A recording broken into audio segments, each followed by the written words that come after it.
Oids is Asteroids meets Gravitar. It's the Atari ST Show, episode 1.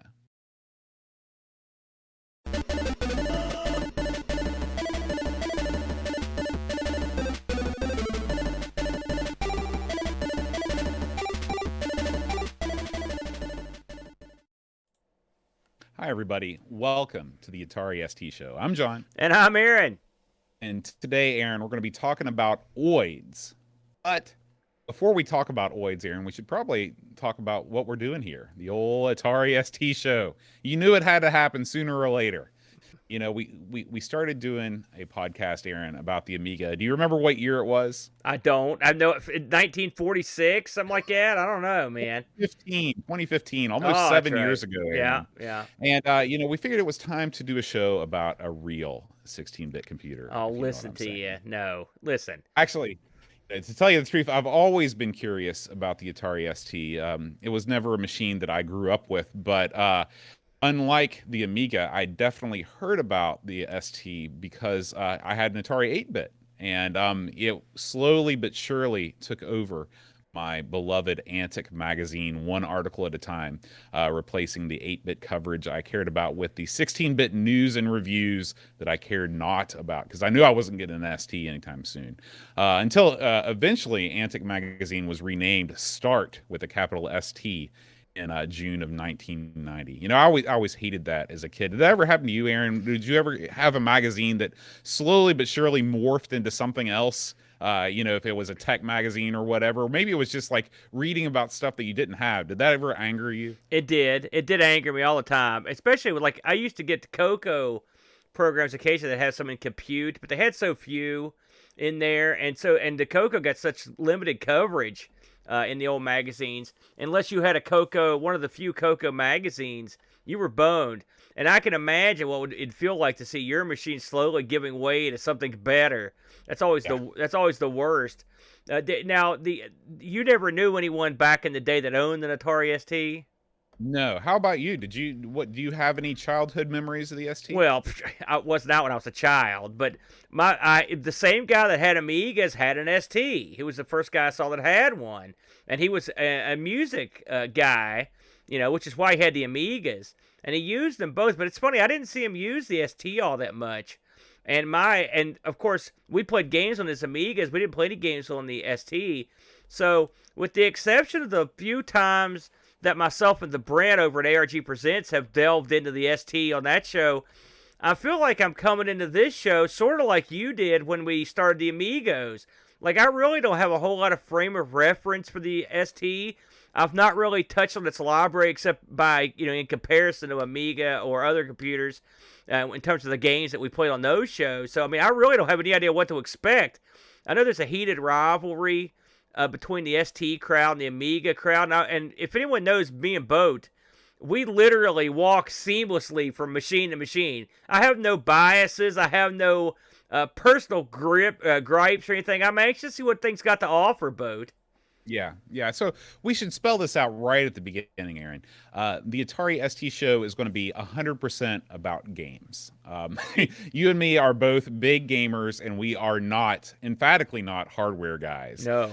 So, if you like reminiscing about your favorite games for the ST, you are in the right place. If you want us to break down the different chipsets and the different models, you can go ahead and turn the dial to the right, because that's not what's going to happen here. No. And we know better to walk down that path, but yeah, that's right. There are people that are experts in that stuff, and we're not going to cross them. So you might be asking yourself, how do you and me pick games featured on our show? And I'm asking, of course, the listener. I think that you know, Aaron, although you might not know. So that's where our Patreon community comes in. If you visit patreon.com/Atari ST Show, you'll see the game selection committee there. And if you join at that tier, you'll be part of the crew that nominates and votes on the games we play each week.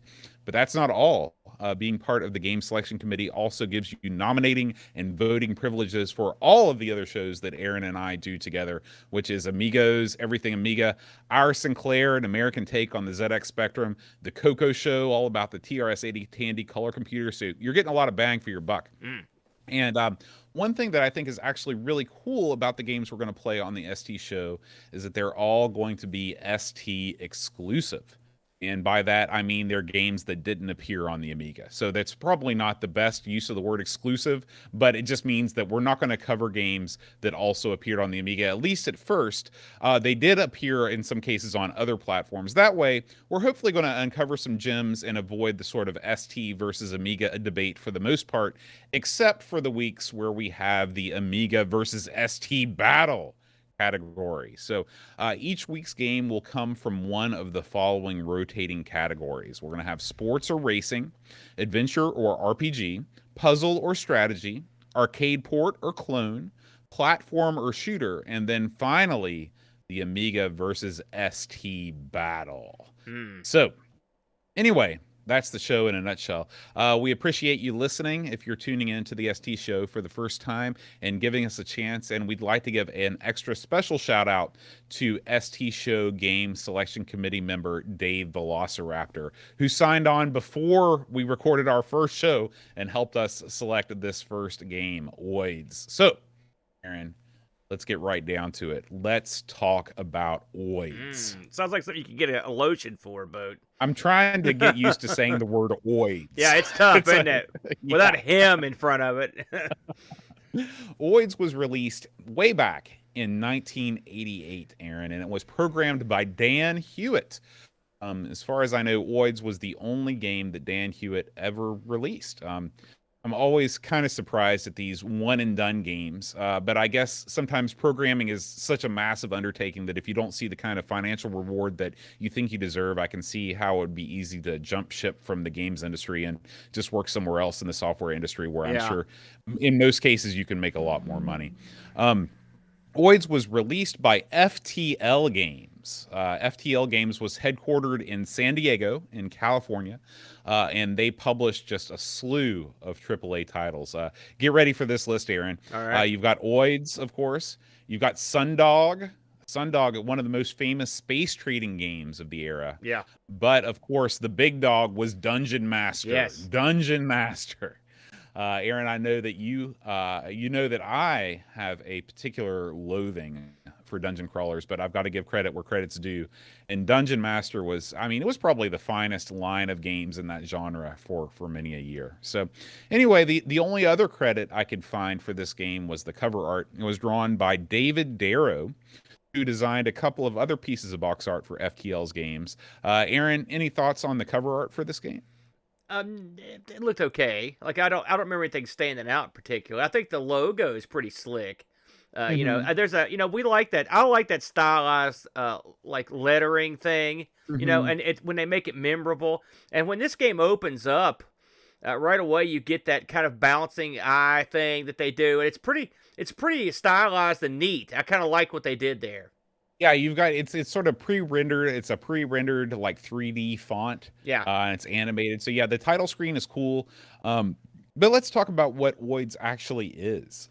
So you know, in the early days, the earliest days of video games, almost way back in '79, you had a game called Lunar Lander. You remember Lunar Lander, right, Aaron? I love that game, and when it came out back in the day, that was one of my faves. I mean, early on, it was a lot of fun. I loved that one.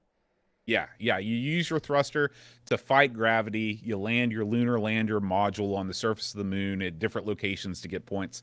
The same year, you also got one of the big dogs of the golden age of arcade gaming, Asteroids. Yes. Now, where would you put Asteroids in your pantheon of Hall of Fame games? It's got to be near the top. I mean, certainly in the top 25 or 30 like all-time games. Listen, it's a simple premise. You know, but it's a brilliant game. The mathematics in it are brilliant, if anything. And it's been very widely, copied over the years. It's funny, those classic Atari offerings, they just keep coming back in various forms because they stumbled upon a basic play element that can be used, you know, throughout history in various scenarios. I think this game's a perfect example of that. Yeah. Yeah. So, asteroids, you've got the same basic controls as Lunar Lander, but instead of landing, of course, you're blasting asteroids and alien spacecraft and all kinds of stuff. So, what Oids did was take both of those concepts, Lunar Lander and asteroids, throw in a dash of Choplifter just for fun, and then go to town. Yeah. It's also, pretty similar to a game that I played for the first time this week called Gravitar. Gravitar is a color vector game, sort of Oh like yes. Major Havoc, where you go to different zones, and it's also a gravity based game that you're destroying stuff. It's very, very difficult, Yeah, it's a which real good also, one. yeah, it makes it's also similar to Oids. So Yeah. here's the story of Oids. Okay, you've got the evil Biocrates or Biocretes. I'm going to go with Biocretes. Biocrete Okay, sounds. I like that. That's not bad. look him But up. He's under Socrates. This alien race that has created this race, okay, of android slaves called Oids. So the yeah. Biocretes created android slaves called Oids. Okay, now let's stop right here for just a second. Right. These are androids. They're robots. Yeah. Is it possible to actually enslave a robot? I mean, Oh. if you go over to the Toyota factory in Buffalo and you see the rows and rows of robots putting together transmissions, do you see them as enslaved? You're going down that Isaac Asimov road there, Bo. And here's the thing: if they, depending on their level of intellect, I do believe you can, in fact, enslave a robot. And at that point, you call them artificial humanoids, Bo. That's what they like to be called. I see. I see. Well, according to the manual, the Oids don't have hearts, but they do have souls, which introduces a whole other set of existential questions. But let's put those aside for now. You, Aaron, are so moved and angered by the mistreatment of the Oids that you vowed to devote your life to freeing the pods from the yoke of Biocrete slavery. I love Okay? it. Yes.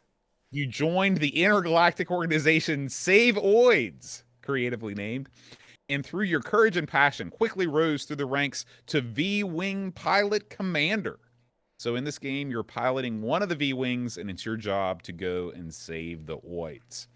So when you fire up the game, the first thing you see is the galaxy selection screen. Okay, so you can choose to defend and rescue Oids in 6 galaxies. And each one of these galaxies have a certain number of planetoids within them. So it's like you pick a galaxy, and then there's you're freeing Oids from various planets within the galaxy.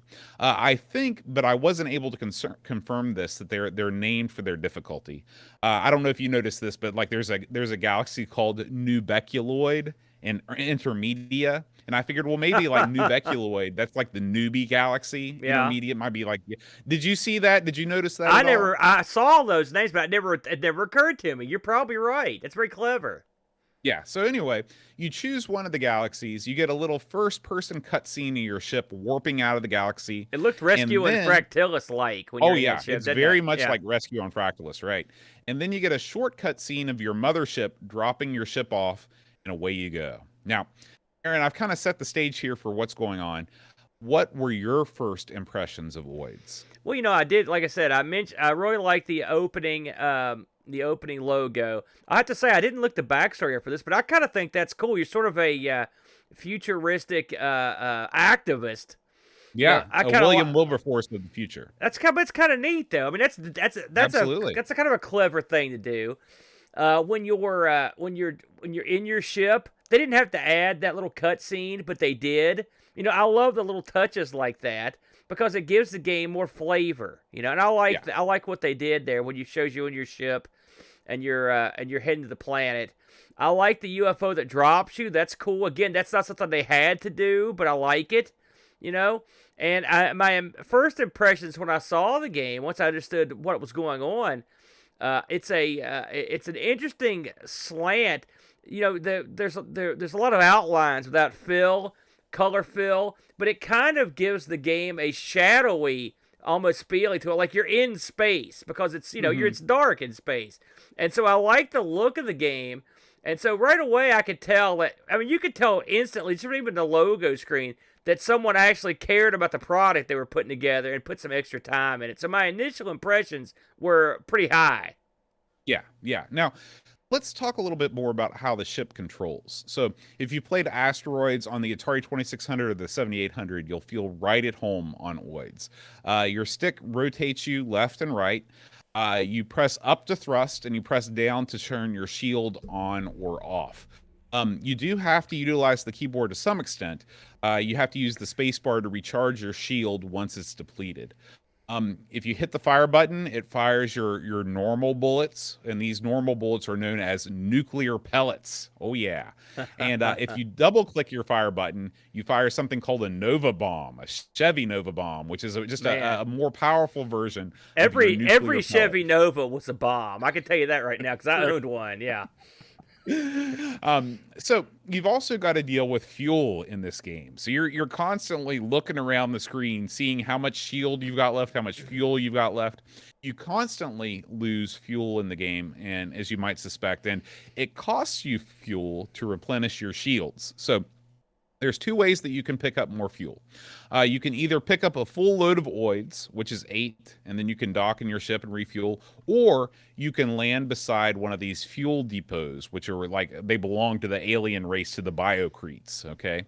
Now, speaking of Oids, that's what we're doing here. We're rescuing Oids. Now, the Oids aren't just lounging around the surface of the planet like on any good... What they're doing is that they're hanging out inside these structures. Okay, it's always weird when you think about how gravity and oxygen level and things like that. I guess they're androids, so they don't need to breathe. So I guess the usual caveats about how do these people breathe in outer space and all that stuff, it doesn't really apply. But what you have to do here is you actually have to blow up the building that they're hiding in. And then they will run out, of course, because the building is on fire, and they run out because they're scared, and then you rescue them. So picking up the Oids, what you do is, this is where the lunar lander part of the game comes in. Yes. You have to turn your ship so the nose is pointing straight up, and then you carefully slow your ship down, and you park it right next to the Oid, but you have to be careful to turn your shield off first, because if you don't, your shield will vaporize the Oid. Yeah, I found out the hard way, unfortunately. Yeah. So what did you think about the landing and picking up part of this game? Listen, this game has a lot of moving parts, okay? I think we can both agree on that. When you're controlling thrust, plus shooting 2 different projectiles, plus you have a shield, plus you've got a land, plus you've got fuel. That's a lot to keep track of. There's a lot going on. Now, control-wise, I think the thing's pretty solid. You have to get used to this sort of gravitational gimmick. Just like Lunar Lander, you have to get used to it, and this isn't a game where you just hit the fire button and just drive around the screen. You're thrusting, you're not thrusting, you're getting pulled in by gravity. There's momentum, just like in asteroids. So you're flying all over the place. The shield is a must, and your ability to use that shield, especially early in your playing, just because it's so easy to run into the side of the screen, and get mauled. So the shield, if anything, just keeps you from not screwing up as much. I mean, using your shield in this game effectively is 100% essential to being able to play it well. I went into this thinking about the shield as something that you use in a last-ditch attempt to get you out of hairy situations, sort of like how you use hyperspace and asteroids. Exactly. Where it's like, if things are really going south, but no, you've got to keep your shield. If you watch people that are good at this, they're using their shield at least 50% of the time, and they're using it to manipulate the environment so they can bounce off things to get to areas that would normally be inaccessible to you just flying around in. You've got to know that going in. You've got to know that there's like caves and stuff in this game, and it is physically impossible for you to negotiate these platforms unless you turn that shield on and you just kind of bounce off the edges, sort of like bumper buddies when you're bowling. It's sort of that kind of a thing. Yeah. The something else that needs to be mentioned and talked about is the picking up of the Oids themselves.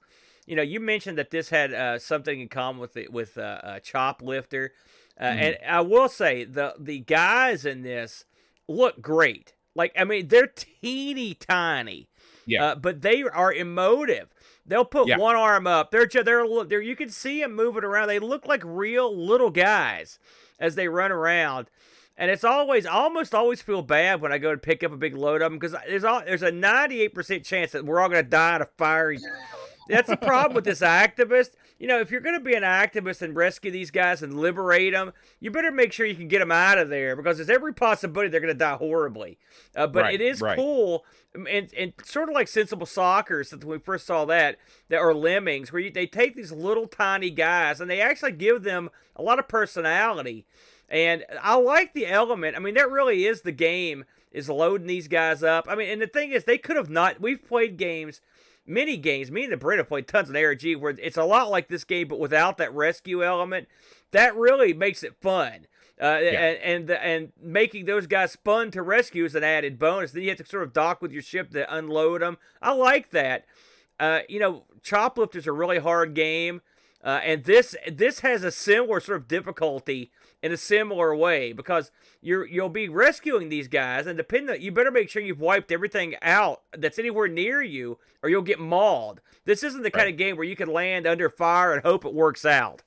Well, one of the things that's great about this game is it doesn't do the old Psygnosis special where you go Uh-huh. off the screen and you come back on and all the enemies have respawned. Yeah.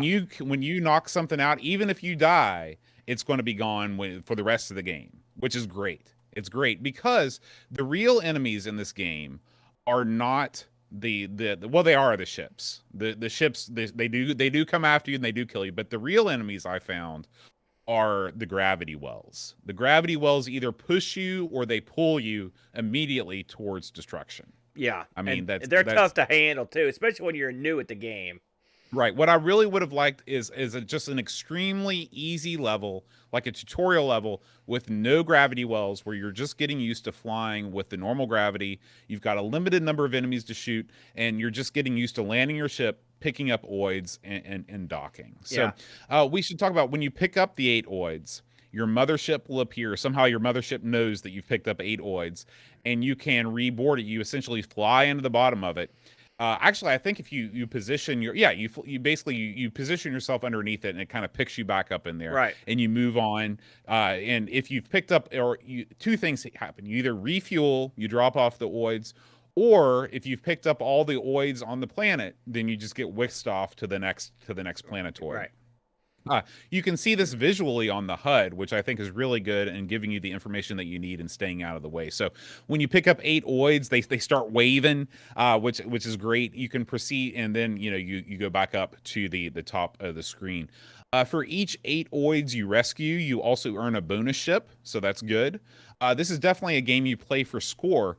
If you achieve the current high score for a particular galaxy, you can record your name at the galaxy selection screen displayed at the beginning of the game. So this is definitely a high score game. Um, I'm definitely like you. I found this game to be extremely difficult.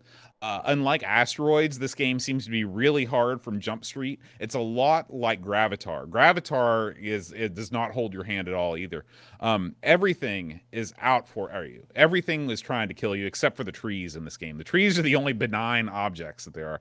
But overall, I think the game is good. I do. I think it's challenging, but I feel like if you got into it, you'd really get a good sense of accomplishment by being able to clear the planets. The graphics are very serviceable.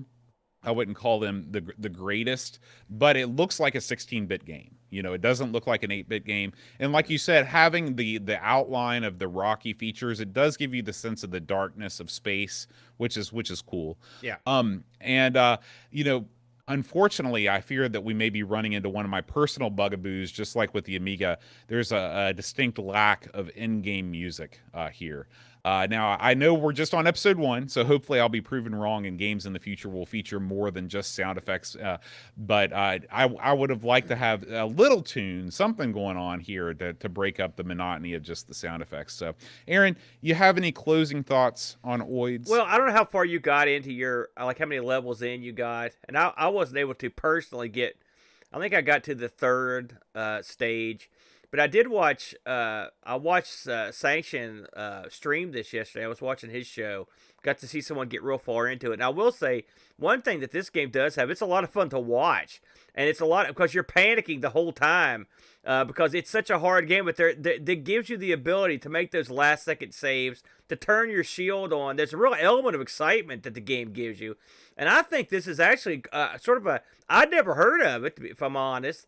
I think it's sort of a hidden gem, man. Yeah. I think it's hard. It is hard. Don't get me wrong, but it's the kind of arcadey hard that you can get into. It just requires a lot of practice. It's all about learning to control your ship. And as you get further into the levels get a lot more complex and mazy almost. You have to have that top ability to control your ship. But I thought it was a real neat game. I like the premise of it. I like the graphical stylings.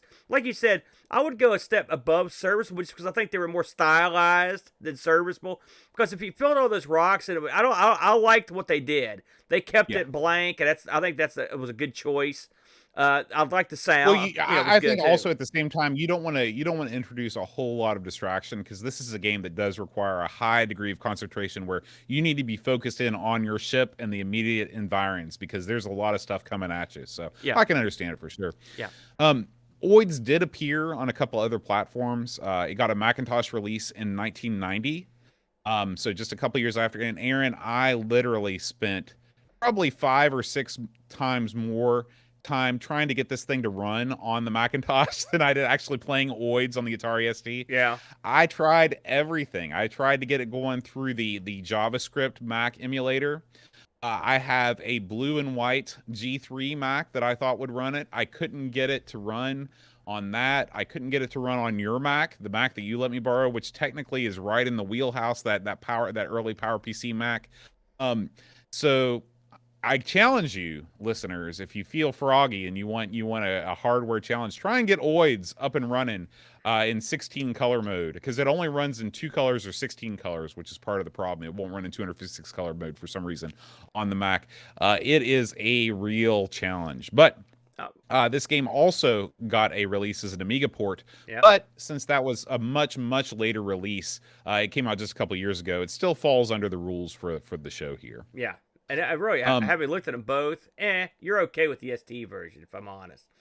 Yeah. This game reviewed well.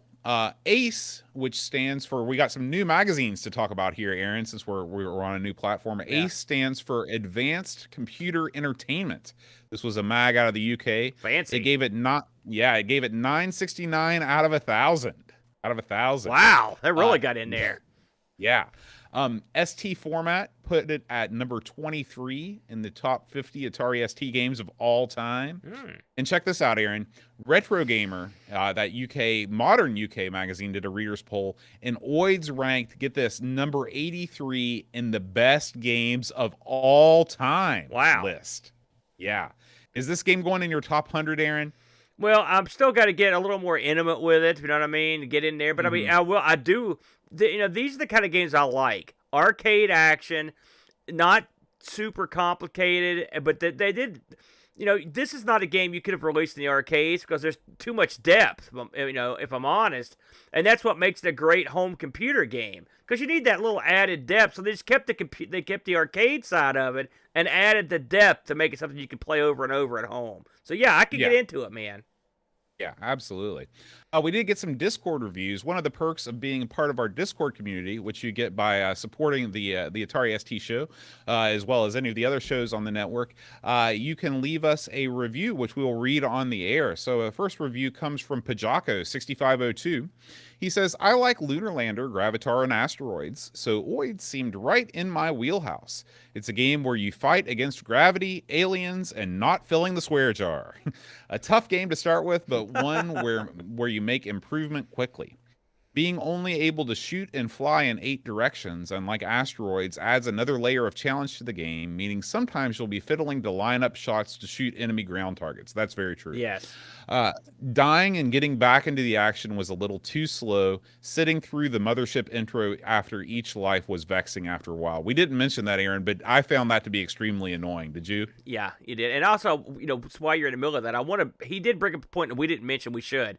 There's something to, one of the big elements of this game is actually getting yourself in position to make shots. I mean, that's a huge part of the game. And that goes back to your ship control. He brought it up there. But that is kind of neat. It's kind of neat. It's satisfying when you get yourself in the exact right angle to where you can nail whatever ground target you're shooting at. So that was a fun part of the game. Absolutely. He says, it's certainly ripe for a remake, especially if you could try out other people's levels online. That is cool. That would be cool. 7 out of 10 from Pajako. He says, P.S. Many Oids died to bring you this review. Very Oh, good. and one thing that I didn't mention, Aaron, is that this game does come with a level editor. Yes. Pajako points this out too. It is joystick control only, so it's sort of clunky. I was not able to make much of anything out of it, and I wasn't inspired to, because it just wasn't that much fun to move around. This thing is for the Atari ST. Why could they not give you, a point and click interface like a Sim City type thing where you've got a toolbar and stuff like that? My guess is that was sort of an afterthought, something they could add to the box. They didn't spend a whole lot of time putting together, but that's just a guess from me. I do like the idea of making your own levels of this. That might be kind of fun. Yeah. Retro Jerry writes, Choplifter, Lunar Lander, and Asteroids had a baby. Oids is fun, if not a difficult game, combining the gravity aspect of Lunar Lander, spinning and thrusting of Asteroids, and the pickup action of Choplifter. These elements combine to make a good game, and it does keep you coming back for more punishment. If this were the only new game I had when I was 15, I would have had a blast playing with a friend while trying to master it, but I don't have the patience anymore. Old games are hard. Good graphics, gameplay, and sound. A great first game for an Atari ST noob such as myself. 7 out of 10. I agree with that. Yeah. And finally, Sanction. Tim Drew writes, Oids for the Atari ST simply conjures up so many nostalgic memories for me. Playing this in the old game shop I used to work in back in the late 80s, Oids has a simple game idea. Fly your V-Wing ship over craggy surfaces over each planetoid across each galaxy to rescue Oids from the clutches of the evil Biocrete forces. This game is a mixture of Gravitar, Lunar Lander, and Thrust. Controlling your V-Wing ship is easily done by using keys or the joystick. Control your ship by steering left or right and using Thrust to speed up or slow down against the planetoid's gravity. Smooth and controlled actions are required to navigate the surface of each planetoid, making sure you watch your fuel level as you power through each level.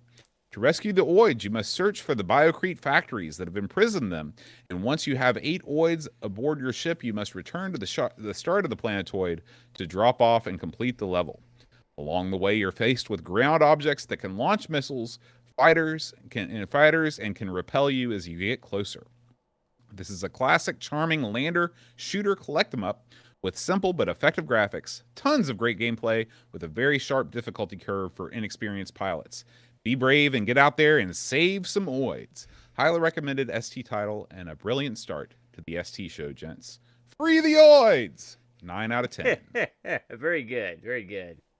That's going to do it for the Discord reviews, Aaron. So, we thank everybody for contributing those. And I guess, we need to talk about what's going on eBay. One of the things we like to do on our shows is look up the prices of these games, what they're selling for right now on eBay. Unfortunately, Aaron, I looked on eBay and found no current or past copies of Oids up for sale. I was interested to hear what you were going to say about that, because I had a look too, and I was like, oh, these things ain't available. And there was a lot of ST stuff that I didn't see there. There's not a ton of it out there. Yeah, so if you've got Oids, you've probably got something in terms of see your doctor immediately. Well, that's going to do it for Oids, Aaron, and that brings us to a close to the first episode of the Atari ST Show. So, we want to hear your feedback. This is our first episode. Please feel free to leave us a comment on YouTube or write us a review on the podcast service of your choice. We do release this show in both audio podcast and video format on YouTube. If you're watching this on YouTube, if you go to anchor.com/Atari ST Show, you can find, or it's anchor.fm, /Atari ST Show. You can plug that RSS feed into the podcatcher of your choice. We also record live on Twitch. We're recording this live on Twitch right now at twitch.tv/Amigos Retro Gaming. And just another quick plug for our Patreon page. It's patreon.com/Atari ST Show. We do have a goal up there. If we can get to $200 a month, in Patreon support, the Atari ST Show will go from a monthly show to a weekly show, which would be super awesome because there are a ton of ST games out there, and there are some real awesome titles on this sort of ST exclusive list that I dug up. So hopefully that will happen at some point in the future, which leads us, Aaron, to our ST supporter roll call. Thank you to all of these fine folks for supporting the Atari ST Show on Patreon. Dave Velociraptor, Control Alt Reese, Tim Drew, Retro Jerry, and Bernard Quinn. An extra special shout out to all these folks because they started supporting the show when we announced we were doing it, even before our first episode. So that's fake, thank you guys. Yeah, thank you guys for believing in us, and we hope that this first episode and all future episodes continue to live up to your expectations. If you like our format and you want to hear more, feel free to check out the other shows that Aaron and I do: Amigos, Everything Amiga, Our Sinclair, an American take on the ZX Spectrum, the CoCo Show, gaming on the Tandy Color Computer, and ARG Presents, where Aaron and the Brent spin the wheel and make the deal. All of those links are in the show notes. Now, Aaron, next time on the Atari ST Show, we are going to be playing Super Sprint. Ooh, Super Sprint, Aaron. That one I know. Beautiful. So it's time to get on it. If you support the show and are a member of our Discord community, play it and write us a review to read on the air next week. Yes. Thank you all so much for listening. And make sure you play your Atari today.